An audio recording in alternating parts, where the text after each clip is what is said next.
Hello friends and my all dear students. Today we are going to discuss few things related to the wearing material.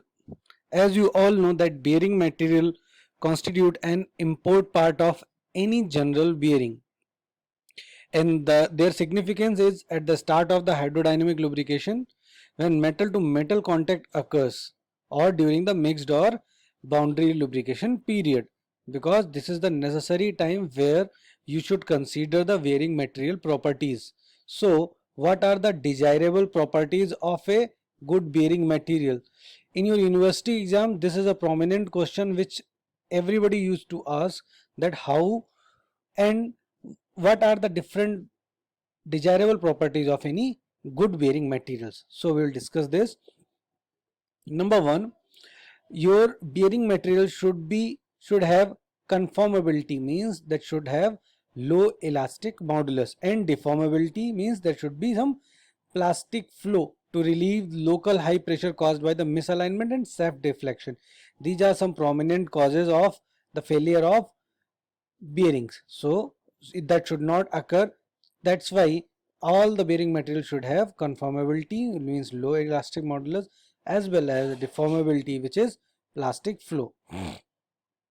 Number two characteristic is embeddability or indentation softness, to permit small foreign particles to become safely embedded in the material, thus protecting the general against the wear.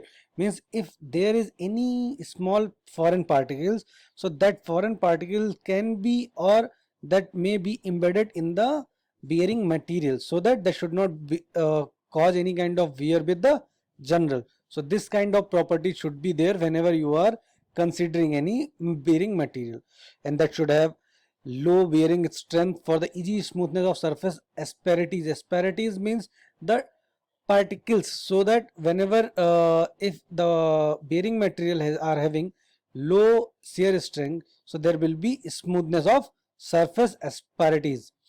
Next is adequate compressive strength and fatigue strength for supporting the load, means there should be optimum. Adequate means optimum compressive strength and fatigue strength, so that that bearing material or that bearing can sustain load, and that should run for a number of cyclic loading, so that engine bearing under all operating conditions, so that that can be used in the engine at all operating conditions. Now, bearing material should have good thermal conductivity, obviously, so that it should dissipate the frictional heat and coefficient of thermal friction similar to the general and housing bearing, so that there should not be any kind of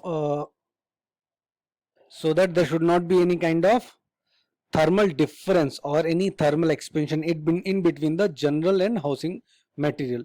It should have compatibility with the general material to resist scoring, bending and seizing.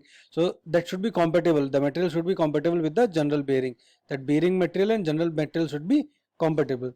Last, that bearing material should have good corrosion resistance against the lubricant and engine combustion product. Means if lubricant and engine combustion products are running from there, then that should not corrode, means the corrosion resistance should be high, or whatever bearing material you are going to consider.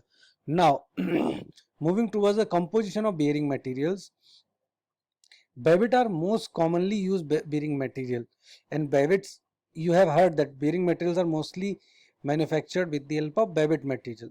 Bevets have excellent conformability, embeddability, but have relatively low compressive and fatigue strength, particularly above 77 degrees centigrade.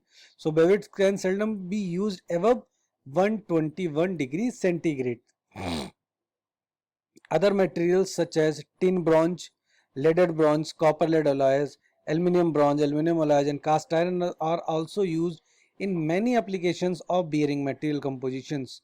So few compositions are written here that you can go through, like number one, tin based bevets. In this, 89% of tin, 8% lead and 3% copper. And second is lead based bevet. Obviously in this part lead will be more in the percentage or more in the composition, which is 75% of PV, 15% of SB and 10% of SN. Next is copper alloys such as copper 10% to 15%, means copper 10% to 15% PV. Okay, and there are some different bimetal and trimetal bearings are used in the engine application to reduce the size of bearings. So these bimetal and trimetal bearings are also used so that the size of the bearing should be reduced and to obtain good compatibility and more load capacity.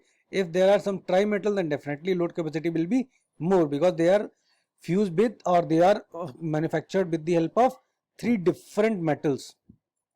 And the bearings can be solid bushing and lined bushing. There are two kinds of bushing can be used, and sometimes two piece with or without flanges can also be used. Let's see the diagram of those bearings. This is the solid bushing, as you can see here in this diagram, and this is the lined bushing. These two things you can mention or you can manufacture whenever you are manufacturing. This is flanged and this is straight. So these are the various types of